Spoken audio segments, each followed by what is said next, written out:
G'day folks, and welcome to today's episode on the Scale Ups podcast. Today, I have had the absolute privilege of getting to bring to you Stephen M R Covey. You'll probably recognize that last name, Covey. Where have I heard that before? Well, he is the one of 9 children of the late Stephen Covey, who wrote 7 Habits of Highly Effective People and The 8th Habit and a raft of other materials. Stephen M R Covey has become the global thought leader on trust in the context of leadership and scaling.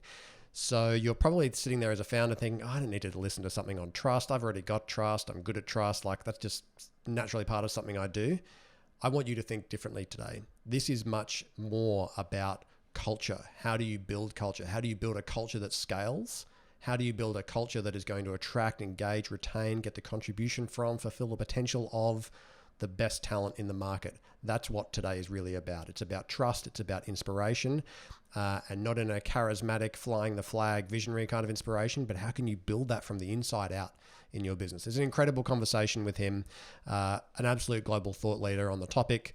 You're going to hear some stuff up front where we're really unpacking some of the concepts, and make sure you stick around to the end where he gives you 3 really incredibly simple but practical, not easy, but simple and practical things that you can do as a leader to improve the trust and inspiration inside your culture and to help you build a culture that's going to scale. Enjoy today's episode.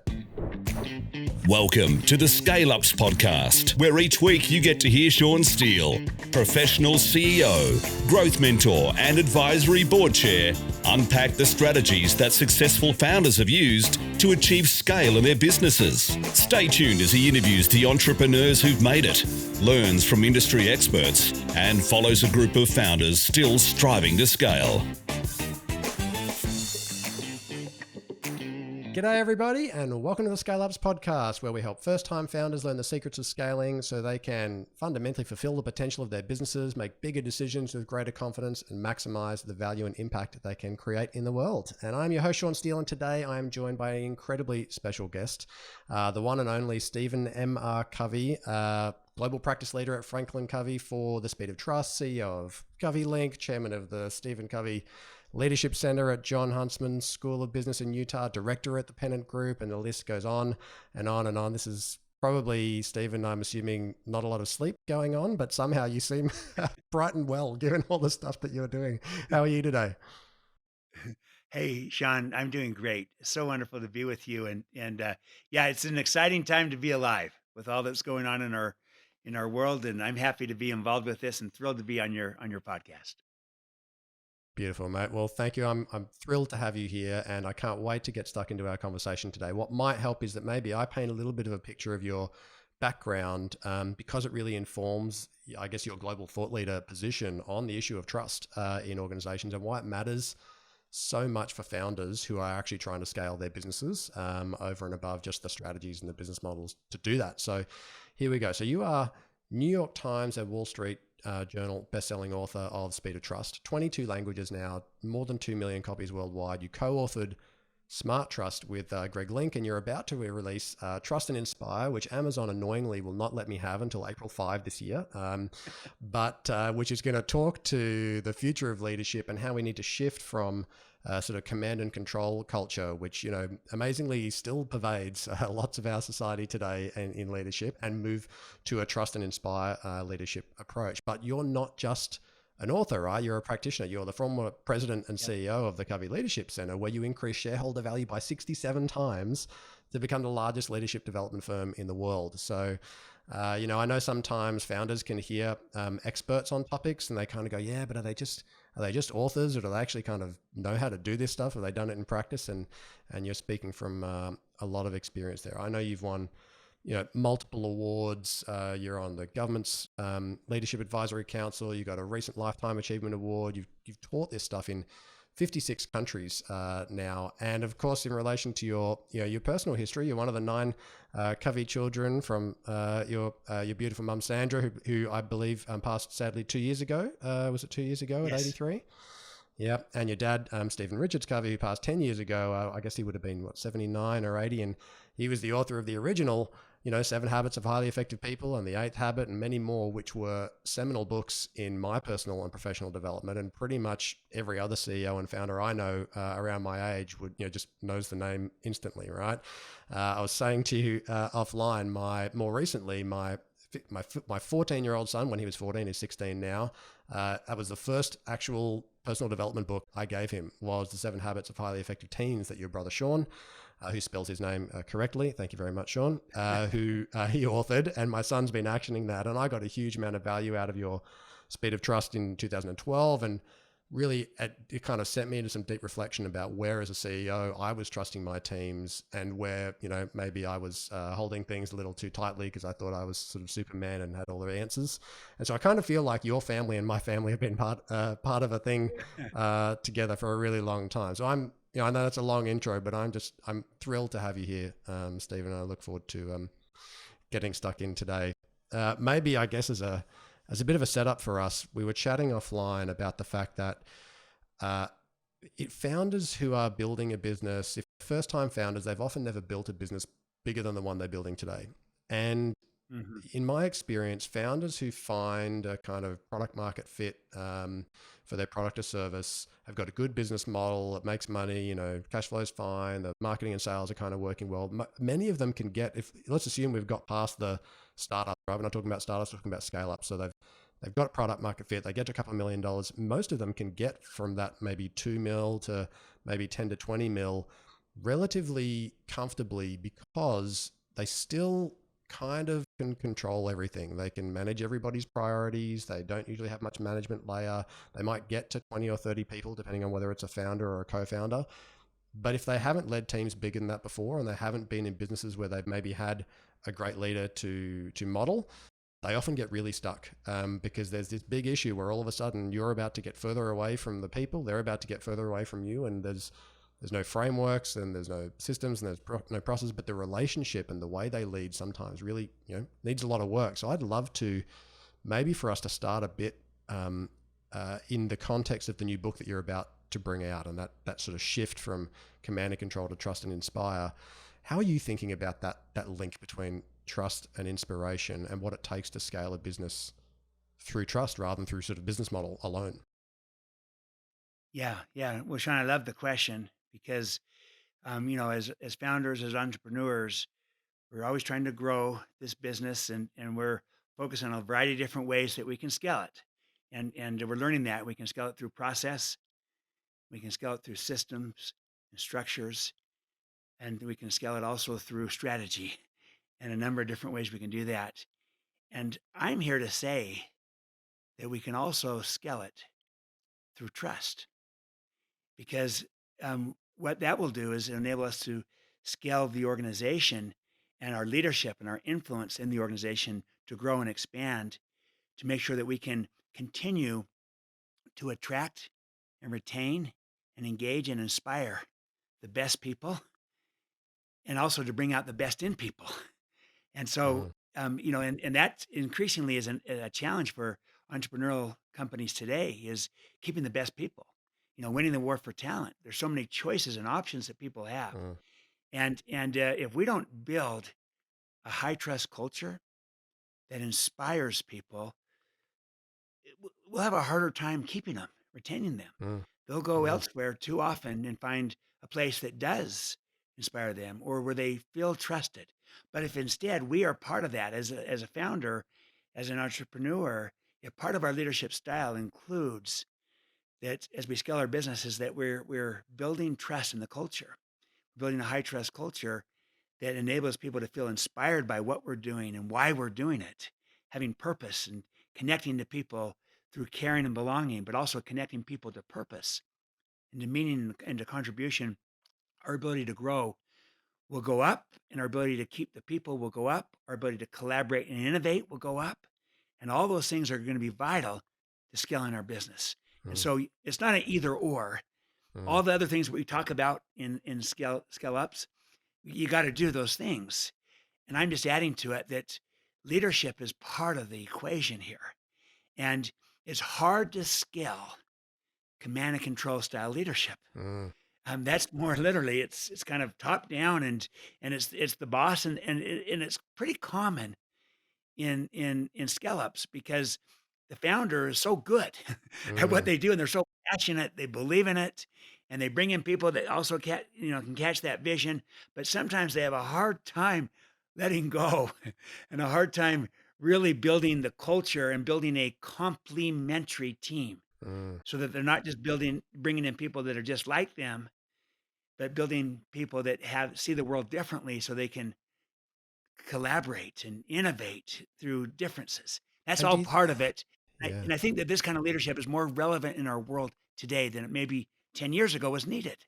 Yeah, that's what I was going to ask you. It feels to me like the expectations of the workforce of talent have changed considerably in the last 10 years in terms of their expectation of a leader being not only bringing purpose and bringing inspiration and bringing something that's of meaning that they can contribute to, like the kind of days of, well, I just need a job and it's just money, that absolutely still exists. So I'm not saying it doesn't exist. However, Right. top talent, to your point, you want to attract the best people, that's not enough for them because they've got options, right? Um, A yeah, that's really interesting. What do you think's driven that? What do you think's driven that change? whole variety of what I call these emerging forces of change. The first is just technology and all the changes of the pace of change, the amount of change, disruptive technologies. Um, Here's an example. Human knowledge today doubles every 12 hours. And Wow. and it was in 1982 they estimated it doubled every 13 months. And at the turn of the century, 1900, it doubled every century. So now we're doubling every 12 Mm. hours. So nobody can know everything. We don't need know-it-alls, we need learn-it-alls. And so, Mm. technology has changed everything. The nature of the work itself is changing. It's more collaborative, more interdependent, more service based. It's a knowledge economy, an interaction economy versus just the old traditional industrial age work. Now, there's still some of that, but even then, when we have industrial age work, it's usually augmented by a lot of human Mm. knowledge and Mm. knowledge work into it. So that's changed. The nature of the workplace has changed. And in the last couple of years, with this pandemic, work from home, work from anywhere, remote work, hybrid work combinations, and Mm. intentionally flexible work is going up. And that's true for large organizations, but it's even true for entrepreneurs and smaller businesses because the workforce has got these options and choices to look around. Yeah. The nature of the workforce has changed. We have more generations than ever before with completely different expectations. I mean, Gen Z and millennials have a different psychological social contract of what they want and expect. Yeah. And they want meaning and purpose. They say millennials is called the purpose generation, but also the Gen Zs, they want to be trusted. People don't want to be managed, they want to be led, trusted and inspired. Mm. So all these forces of change combined with the fact that there's more choice, more options today than ever before. I like to say we've gone from multiple choice to infinite choice. So now people Yeah. can choose. And so all of that is just saying the war for talent has never been more significant, never been greater. People have options and choices. And so we've got to compete on that basis and and Mm. and keep the best people and bring out the best in people. And you won't do that with command and control.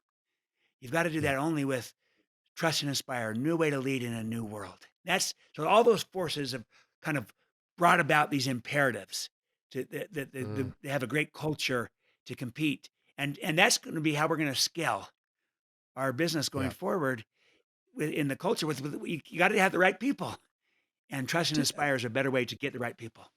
and when founders are building, when you're thinking about how they're going to build their culture, some do it very consciously. We interviewed recently Pete Cleary, who'd built a $200 million plus marketing services company, and he said when he sat down and did their business plan, it was like 16 years ago or something, and I think it was 6 pages long or something, but 4 of those pages was actually culture. And he sort of Mm. really consciously designed the kinds of people they wanted to be interacting with and what their relationship would be like and how they'd be treated and all this sort of stuff. And that's, I think, quite, that's on one end of the spectrum. And on the other end of the spectrum, there are entrepreneurs that just kind of let it flow organically. But it kind of feels like that the dialogue around trust is maybe not in people's consciousness. When they're thinking about building culture, they're often thinking about a whole bunch of other things, but maybe trust is not a central theme. They might be thinking about transparency. Okay, maybe that's important. Maybe a bit about purpose, maybe about a little bit about contribution, but not the glue. It feels like kind of trust is the glue holding these things together. Yeah, I think you're right, Sean. I think it's both the glue, it holds everything together, but I think it's also a performance multiplier. It makes everything Mm, else you're trying to do better. And so, you take anything you're trying to do, building a team, try to build a team without trust. What happens is you end up with a group of individuals working on a project if people don't trust each other. So it's mm, trust that turns a group into a team. Try to collaborate in, in an environment of distrust. What will happen is people will hold things close to the vest. They won't volunteer it. They'll, you know, mm, they'll not be open and authentic and real. They won't take risks. Try to innovate in a culture of low trust. It is people are afraid to. They're afraid to make a mistake. But so try to engage your people if in a culture of low trust. See, everything we're trying to do, we can do better when we start with trust. So it is both a glue that holds it together, but mm. it's a multiplier. It's an Yeah. accelerator, and it's an Mm, energizer for the culture and for the people. And you can do it first with your own people, and second with your customers. How trust will really energize everything and accelerate everything and multiply it. So I can just give you one example of a. yeah, This was please, an on the customer side. entrepreneur. He's still an entrepreneur, but his company's become big now only because he succeeded as an entrepreneur. And it's Eric Yuan of Zoom. He's the founder of Zoom. Hmm. When Eric, he left the company because he had this idea, and the company he was with didn't believe his idea. So he said, "Well, I'll do it myself." So he left and he founded Zoom. Zoom video communications that we've all been using the last Hmm. couple of years, um, and his whole premise of building this company was not only did he want to have a great product, but he also wanted to build a high trust culture because he said when you have trust, then you can move fast. And he said, as an entrepreneurial company, speed is the primary weapon we have. But without Mm, trust, there is no speed because we hold things up. But when I trust you, I know your intentions are good, so I can move fast. And he said, see, so the whole premise is to focus on building trust deliberately, intentionally in the culture. And if you build the trust first internally with your own people, becomes a lot easier to build trust externally with your customers and your partners. And when you do that inside out with your own people first, customers and partners second, then you're able to kind of really leverage and multiply your business through mm, trust as a yeah. multiplier, as an accelerator, as an energizer. So it's really an extraordinary thing. It goes beyond glue. I love the glue analogy. So I'm not discounting that. Mm, It no, holds it together, but it multiplies it and yeah, accelerates it's an it. accelerator. And that's exciting. Well, That's you what know what Eric I Yuan found at Zoom.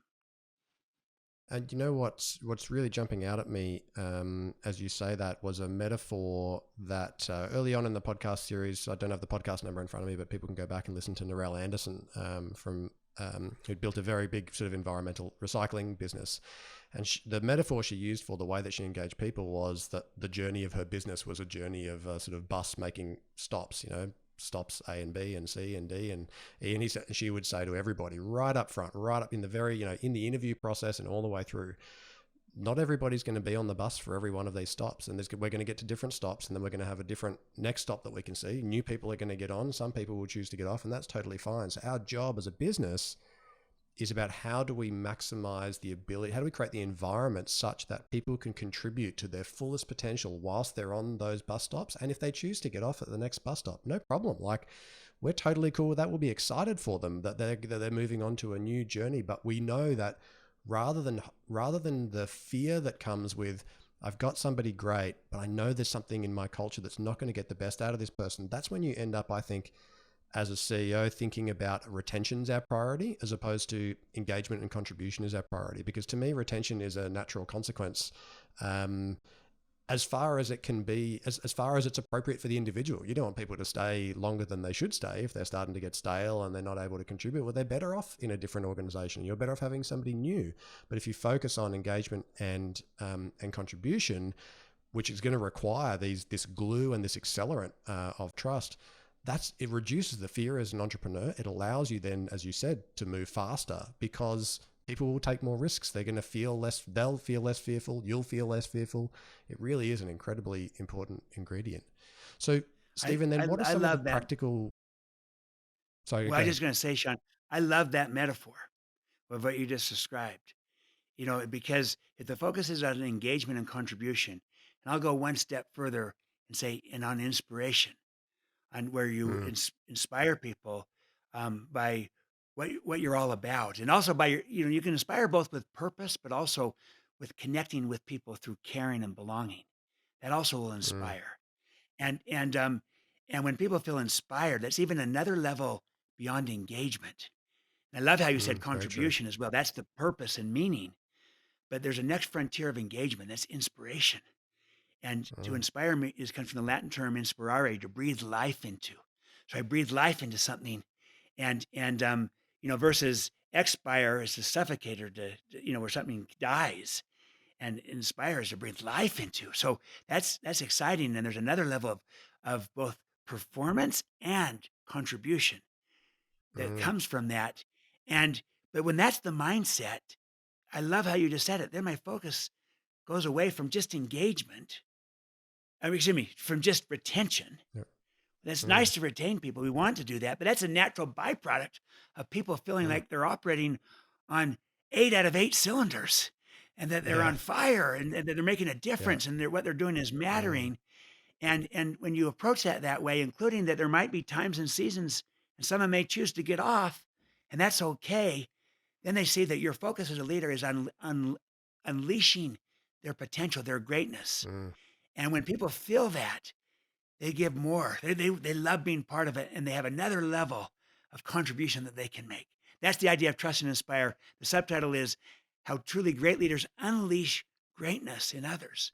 So that greatness is that engagement, that contribution that you're mentioning. And do you think, Stephen, it would be fair to say that when you say inspiration, I'm thinking about, interactions that I've had with people where I know that they have come away from that, that time under my leadership as something that was inspiring for them because they come back and tell me and we stay connected and so on. But I've always thought there's 2 kinds of inspiration. There's, as a leader, there's the inspiration, so there's purpose that gives it meaning.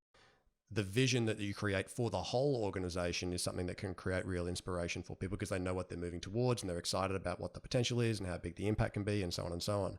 But then there's also inspiration at an individual level, which really comes from helping people see beyond perhaps their own perspective of what they're capable of and helping them see that perhaps there's another level, and then encouraging and supporting them to go after that. So there's kind of there's the personal inspiration. Like one is kind of rallying the team. The other one is helping the individual go, actually there's another level here and I think you can do this. And sometimes, therefore they get to exceed their own expectations of themselves, if you like. Is that a fair comment? Is it not just a fair comment, it's a beautiful comment. It's right on. There's really those 2 different levels or types of inspiration. The broader one, based upon the purpose that could include the vision and the contribution you're making at large, meaning, purpose, contribution, and that's the broader vision, and that's tapping into that is critical. But I love this personal one you're referring to, where you really are connecting with a person, helping them identify their why. What's important to them, what matters, but also seeing in them their potential and their talent, their greatness, seeing it, communicating it to them, developing it, and allowing them to unleash it so that, the whole idea is that you see it in a way that they come to see it in themselves. And maybe they didn't before, but your leadership helped them see it. That inspires someone because they say, you know what? Sean believed in me more than I even believed in myself. And I found something in me I didn't even know I had. And that's inspiration. And so the whole idea is full circle that's to the trust, kind of right? Absolutely. Well, that It comes works full both circle because directions. if they're going, well, my boss thinks I can get to this. So, like they've kind of called, it's like, wow, I wonder if I could actually do that. The next question is going to be, what's going to happen if I fail? How am I going to be treated if I fail? What are the examples in this company of how my boss interacts with people when there's a failure? Like, how exposed am I? How much is it celebrated? How much learning happens? Is it, do I kind of get crucified silently or publicly? Like all of that, that's going to be their very next question is, do I have trust? And can I trust that if I go for this, that I'm going to be all right? Yep, absolutely. And that's why the trust is so vital for someone to be able to take a risk. Because if they Mm. take a risk and fail in a low trust culture, that can be career ending or at least Yeah. limiting. And they won't do it. And if Yeah. people see that, gosh, this person tried it and got put it, got canned or now Uh-huh. they're out of Or they're not shamed somehow. in the yeah, they're shamed somehow or they're not in the key, contributors group. Been Mm. put to pasture, so to speak, then someone's not going to do it. So Yeah. let me give you a little example of this with a entrepreneurial company. This is a diamond jewelry store. It's got 6 different stores. This is in the United States, and this leader is a trust and inspire leader, and he tells his people, "Look, I trust you to do the right thing and to use your best judgment." And then he adds to it, "And you'll probably make some mistakes along the way in using your best judgment. But that's okay as long as we learn from it and get better. And you need to know something. When you make a mistake, I forgive you in advance." But the people, they feel so empowered. They feel so Mm. trusted. Now look, he's not doing this in a vacuum. He's still trying to kind of attract and retain good people and instill Mhm. the idea of what good judgment looks like, training them around business and the different things. But his focus is on building a high trust culture where people are empowered and trusted to exercise their good judgment and in doing the right thing. And then the second thing he does the same thing with his customers where they have um, a, a, a warranty for life with the customers on diamonds and and and then there's no discounting of everything. It's just the price is the price, and he wants lifelong customers where they come back again and again and again. But the fact that he builds trust first with his own people enables him to build trust with his customers because Mm. it would be incongruent to ask people who you don't trust to now go out and build trust with customers. Yeah, But it's very much natural and so. abundant to ask people who you trust to go build trust with customers. So he's built a culture, and the culture is a high trust culture. People feel inspired, and their sales go up. Their shrinkage, where they're losing diamonds or what have you, is 1/100th their industry average. So rather than people taking advantage of the trust being given, they are inspired by it. They're protecting everything better, and it's just a phenomenal story of building trust from the inside out, intentionally with your own people first. It inspires them, and then they build it with the customers. Uh, so that's the whole idea. But there's so much inside of our people that this is another whole area to scale. Our people and their capabilities, their talents, and and um, and in entrepreneurs, what's inside of our founders and the entrepreneurs. They have so much inside of them. So they having that same mindset that our people also have a lot inside of them. Let's try to bring that out too for the good of Yeah, our business and for our customers. That's the big idea time. of I trust love and that. inspire. I love that. And I think it's very easy to thinking about this as only, in the context of your team and your culture. But when you think about the extension to customers, you can just imagine an interaction where a customer's kind of looking at the way that the individual who's part of the team is talking about the business or the roll of the eyes, or they use the words they and it's not we, and like the giveaways are really obvious when somebody's incongruent and it's not authentic. And so that would be a dangerous situation. Stephen, I'm conscious of how much time we've got today, and what I'd love to do is, you've got so many. You obviously got the new book, and you've got a whole bunch of works that you've done. I'd be really interested to know what are, 3 or 4 things that you think founders should really practically do to help them build a trusting organization. And maybe it might also be worth thinking about or 3 or 4 things that actually they shouldn't do, or that are the kind of the killers of trust that maybe they're not thinking about, maybe is kind of in their blind spot. It's not in their consciousness and the behaviors that they're actually doing right now. What let's get practical. How can we Yeah. help these founders optimize the opportunity to do this? Yeah. Yeah. I think that there are 3 critical things that founders can do to build this kind of culture. It's very simple, but it's not easy. And Mm, and and I see these as not only actions, but really as stewardships, as responsibilities of a leader, of a founder to grow the business, but also not just to grow the business, but to grow the people with the business. mhm, And so that you can continue to grow the business, and you're going to be able to scale your business because you're scaling your people. You're growing them as well as the business itself. And so here's what they are. The first is to be a model of the kind of behavior that you're seeking. So if you have values, model the values. If you're looking for behavior from your people, model that behavior to them. Don't expect them to do something you're not willing to do, but you need to go first as a founder. Leaders go first. And too mm, often, the founders are almost, because, again, in some situations, because they're so unique, they started the company, they're the founder, they're the visionary behind it. Sometimes they're like given a pass to be able to be eccentric or to be different and not to always model the behavior. But again, we're all of us are models, whether we know it or not. The question is, what are we modeling? And so if collaboration matters to us, let's model being collaborative.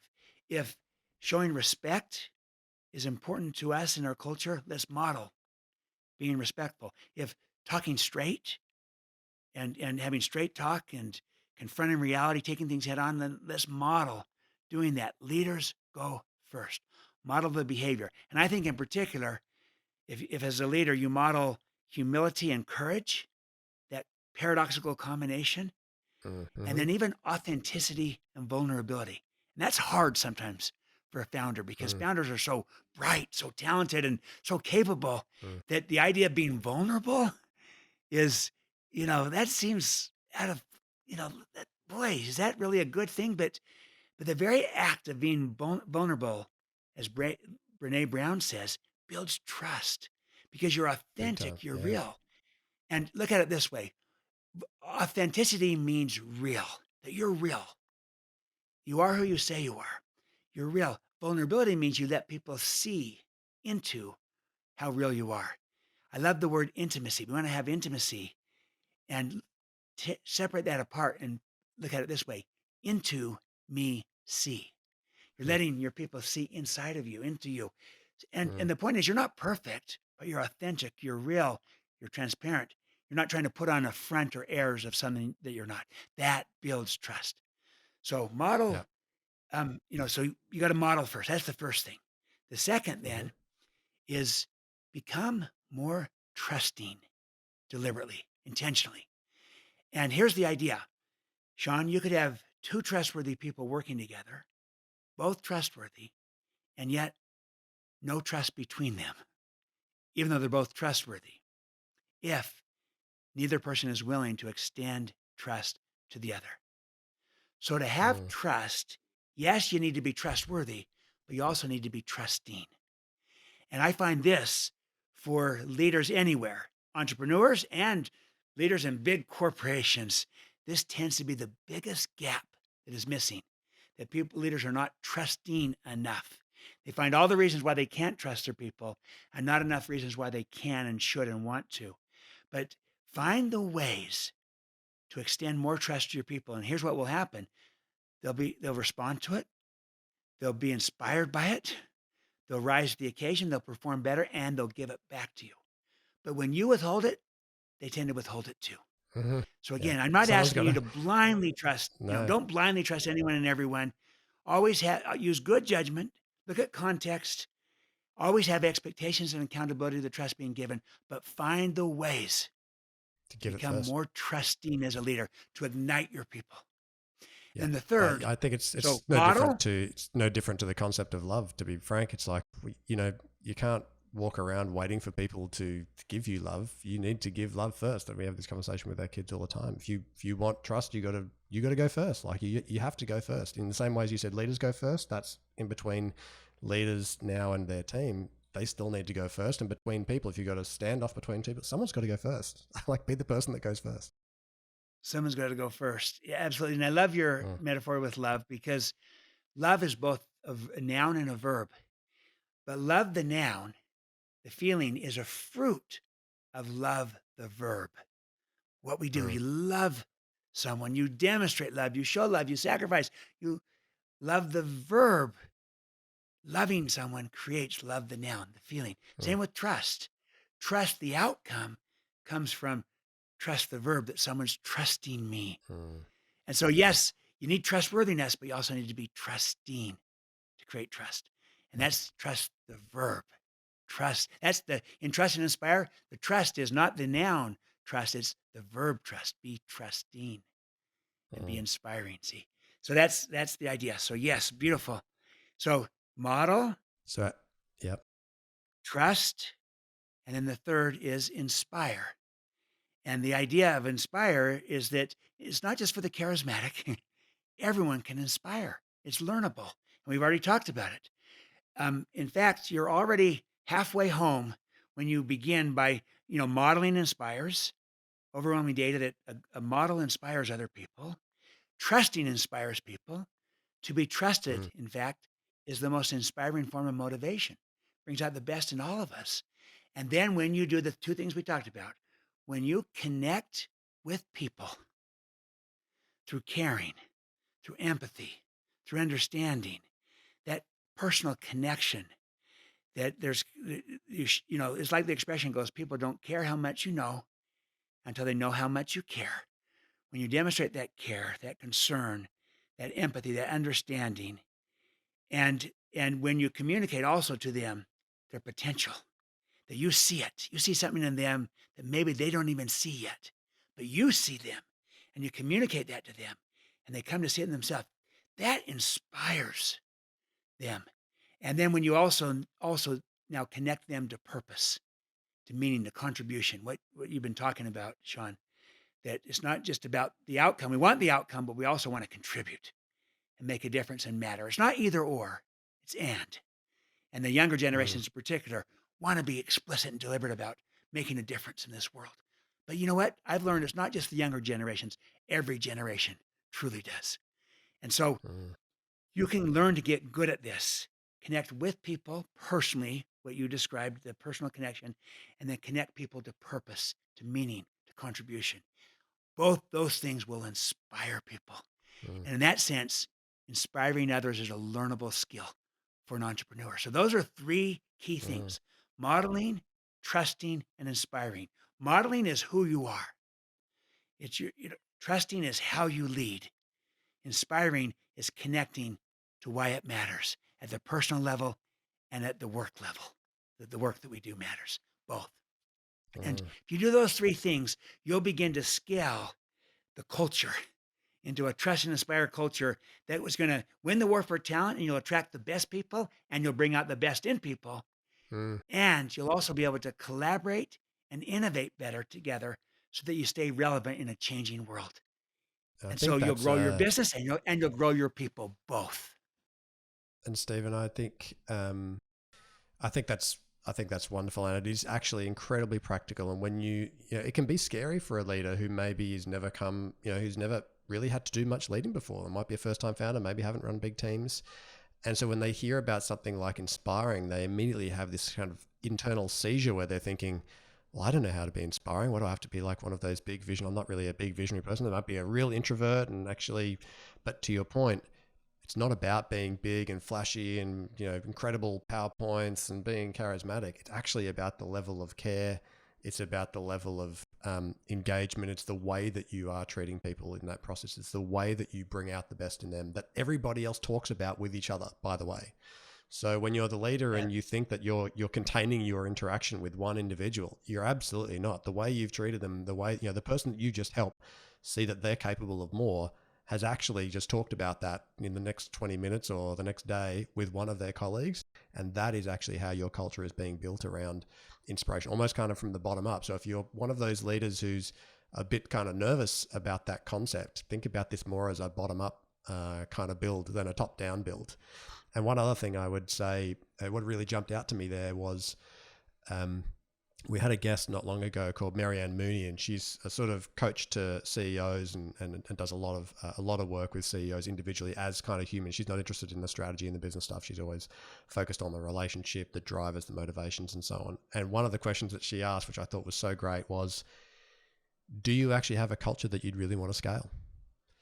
Like, is your culture, are you proud of what it is now? Because if you keep scaling the business without addressing the culture, the level of trust, the way, how empowered people are, is that healthy? Is that healthy for them? Is it healthy for the world to be trying to scale something like that? She's like, it's going to be pretty ugly. It's going to be broken. It's going to create all sorts of unintended consequences. And your life as a leader is going to be much harder than you expect it to be, because you are essentially multiplying problems and multiplying things that don't work. So if you don't get these ingredients kind of happening in a smaller microcosm, when it's kind of containable, right? When it's designable, when it's influenceable, it's much easier to do it when the business is smaller than to transform it, overnight when the business is already large. So great opportunity, I think, what wonderful. That's beautiful. That's great advice. Yeah, she's brilliant to say all that. That's exactly right. You want to you want to have the culture build the culture intentionally in the way that you would want to scale it. A high trust culture that inspires. And that doesn't mean you're perfect. It just means that you have the ability as a team, as a culture, to address tough issues, to talk about things, to focus on the purpose behind the work, to have people to tap into the greatness of people. And I love your idea, Sean, of rather than being a little bit overwhelmed that I've got to be this charismatic leader to do it, view it as, if I just focus on the one, how I treat the one affects the many. If I could build trust and inspiration in the one and show a belief and confidence in the one, that will impact the many, and you begin to ripple out. And it becomes a bottom up and an inside out, a ripple effect. And it doesn't require the outgoing, extroverted, charismatic visionary, because some entrepreneurs, some founders are that. Yeah, absolutely. But others aren't. And especially as you scale it, the main insight is separate charisma from inspiration. I know a lot of people who are charismatic, but who are not inspiring. And I know many other people who are extraordinarily inspiring, and they're not charismatic at all, but they were very inspiring because they care. And they help me see something in me that I never saw without them. That inspires. So it's learnable, and leaders, they are the catalyst. They go first. They model, they trust, they inspire. That's the kind of leadership that's needed in our world today. That's a trust and inspire leader. Yeah. And that's a kind of, to be honest, that's a kind of business that's going to continue to give you energy. And one of the biggest issues for founders is actually you stop enjoying your business because you're either having to do things that you're not good at or that take energy away from you. And one of those things for most leaders is dealing with problems that are actually of kind of your own creation, and not kind of knowing how to get out of them because they are absolutely draining. And so this is a great opportunity to take a step back today and reflect on what you've heard from Stephen and think about, where is my culture at now? A, would I be proud to scale it? B, if maybe there's some opportunity for improvement, and there's always opportunity for improvement, how can I think about, modeling, giving trust so that I can receive trust and it starts to grow in the organization, and inspiring from kind of inside out, if that's a better way for you, such that over time I actually will enjoy this business more and more because I'll see people succeeding. I'll be rewarding. I'll be recognizing for this, like the whole business will feel like it's energy giving as opposed to energy taking, which can make me run out of steam at some point. Well, Stephen, I'm so sad to say that we're starting to run out of time because it's been an absolutely joyful conversation for me, and I really appreciate it. And I think it's been great to be able to unpack some of the concepts as well as get into real simplicity, because it's not rocket science, as you said. It's simple, but it's hard. It's simple, but it takes work. It takes consciousness. It takes effort. You have to stick at it, which is not unlike the tenacity you've probably already built for scaling your business. Like, okay, you've got a goal and you know you want to go after it. Well, you have to develop that same level of resilience and tenacity to build a culture that you can really be proud of and that's going to get the most, allow the greatest contribution and inspiration for your teams. Stephen, how can people get in, how can they follow along with what you're doing? You've got a book that's coming out. Tell us a bit about how people connect with you. Yeah. Connect with me through social media. I'm on LinkedIn, on Twitter, on Instagram.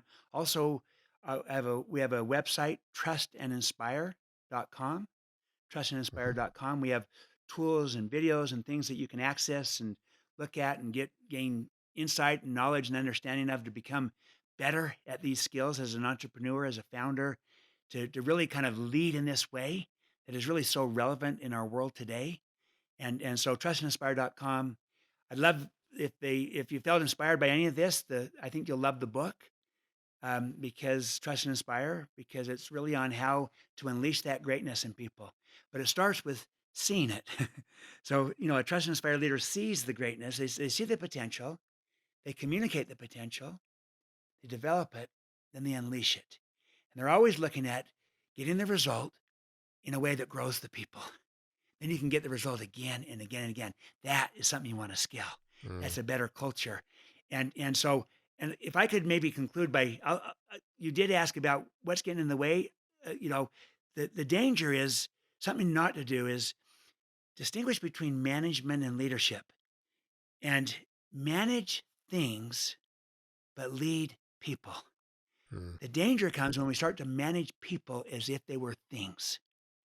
And if you try to manage people like things, you'll end up with no people and just a lot of things, because people will leave. They'll go find a better place. So that's a watch out. Don't manage people the same way you manage things. Distinguish. Manage things, lead people. And not, don't treat them the same. Another is simply this. Don't focus merely on motivation. People are whole people, body, heart, mind, spirit. Motivation is kind of an extrinsic carrot and stick command and control approach. Nothing wrong with, with motivation, with rewards, carrot and stick, but it's insufficient in our world today, because people not only have a body, an economic need, they have a heart, a social, emotional need, a mind, a desire for contribution, a spirit, meaning purpose and meaning to matter and contribution. And so you're trying to inspire, not merely motivate. And the danger, if we only focus on motivation, not inspiration, and we manage people like they're things, those are two key watchouts. Yeah. And so that's why Trust and Inspire leadership is more relevant for our times, because it shifts and crosses the chasm from the old command and control model into a whole new way of thinking about people and leadership. And that is something you want to scale. Yeah. And when we scale this as entrepreneurs, we'll succeed. First with our people, then in the market, inside out. That's the message. Thanks so much for this chance to be with you, Sean, and with your audience. And I'm an entrepreneur at heart. Having built our business, running it, and I come from that. Those are my roots. And I know this works at a practical, personal level, having done it, having coached others in doing this. And I'd love to see all of our viewers and listeners have similar success, not only in scaling the business, but scaling the culture, so that you can continue to do this as you move forward. Absolutely. Wonderfully said. Thank you so much, Stephen, for your time. Folks, I'm sure you've enjoyed the show today. And a couple of things before you go. Of course, if you've liked it, please jump on Apple Podcasts or your favorite platform, find a way to review or like it or share it with somebody else so they get the opportunity to hear from Stephen's wisdom. You can, of course, go to the website, scaleupspodcast.com. You can drop your email there and we'll let you know when tools are coming out from guests and when new episodes are about to be released. You can find us on all the socials. The handle is @ScaleUpsPodcast. But remember, in the context of your ambitions to scale, there's times where it gets really, really hard. It absolutely does. And so this is a great opportunity for you to, number one, always remain committed to and just unshakable in your faith that you're going to succeed.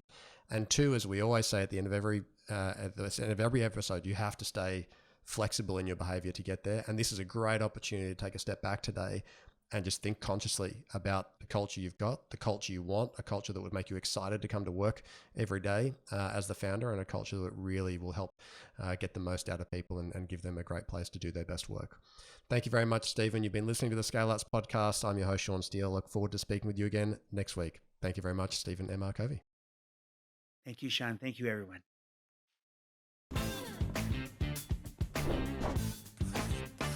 G'day everyone, just a couple of quick things before you go. If you have questions that you'd love myself or an upcoming guest to tackle about challenges that you're facing in scaling your business, please just jump straight on the website, scaleupspodcast.com. You can record your message straight from your mobile by hitting the button on the right-hand side of the page, or you can just email them the old-fashioned way, questions@scaleupspodcast.com.